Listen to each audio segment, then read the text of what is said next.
अगर पूरी तैयारी को एक लाइन में डिफाइन किया जाए तो that is learn, revision and practice.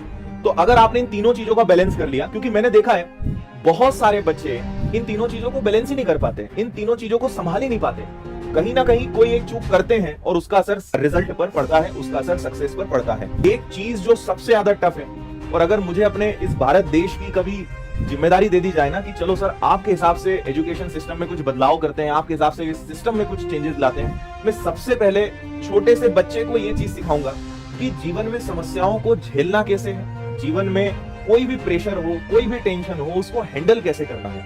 आपको ये आर्ट आना चाहिए, ये आना चाहिए। लोग सफल तो हो जाते हैं यार, पैसा कमाना बड़ी बात नहीं है ना, कोई गवर्नमेंट जॉब लेना बड़ी बात नहीं है, लेकिन अच्छा जीवन जीना, खुश रहकर जीना, ये बहुत कठिन काम है और लोगों को इस चीज की ट्रेनिंग हमें देनी चाहिए। हमारे सरकार की जिम्मेदारी होनी चाहिए, हमारे एजुकेशन सिस्टम का ये पार्ट होना चाहिए कि चीजों को, प्रेशर को, टेंशन को झेला कैसे जाए, क्योंकि ये जीवन भर चलना है। तो इसलिए मैं आपको बता रहा हूँ, बहुत सपने देखना बहुत इंपॉर्टेंट है यार। मैं अगर कहीं पहुंचा हूं तो सपने देखकर पहुंचा हूं। आज से 20 साल पहले मेरे अपने कुछ ड्रीम्स थे, कुछ सपने थे कि ऐसा घर होना चाहिए, ऐसी कार होना चाहिए, ऐसी जिंदगी होना चाहिए, प्लेन में कभी बैठेंगे, कभी ऐसी विदेश घूमने जाएंगे।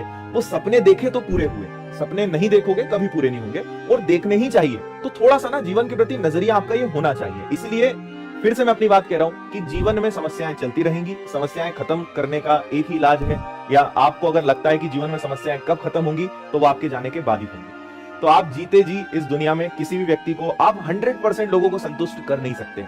और मैं बोलता हूं आप और मैं तो क्या चीज है, भगवानों को नहीं छोड़ा हमने तो। हाँ, राम भगवान का आप जिंदगी का देखिए, कितना क्या शानदार पर्सनैलिटी, कितने शानदार व्यक्तित्व, लेकिन लोगों ने उनको छोड़ा क्या? उनकी जिंदगी भी जीवन भर एक बहुत बड़ी तकलीफों से ही गुजरी, और आखिरी में भी लोगों की नजर में तो लोगों को तो वो खुश नहीं कर पाए। तो इसीलिए मैं आपको समझा रहा हूं कि आप बिल्कुल अपने दिमाग से निकाल दो कि आप हर व्यक्ति को खुश कर पाओगे, आप हर व्यक्ति इसके मुंह से अच्छा सुन पाओगे, हो ही नहीं सकता, संभव ही नहीं है। आप 100% लोगों को कभी जीते जी संतुष्ट नहीं कर पाओगे। इसलिए आपका उद्देश्य ये होना चाहिए कि अगर मेरे इर्द गिर्द 10 लोग हैं, अगर 5 भी मुझसे खुश हैं तो ये बहुत बड़ी बात है। सफल लोगों के दुश्मन, सफल लोगों के आलोचक, सफल लोगों को क्रिटिसिज्म बहुत ज्यादा झेलना पड़ता है। आप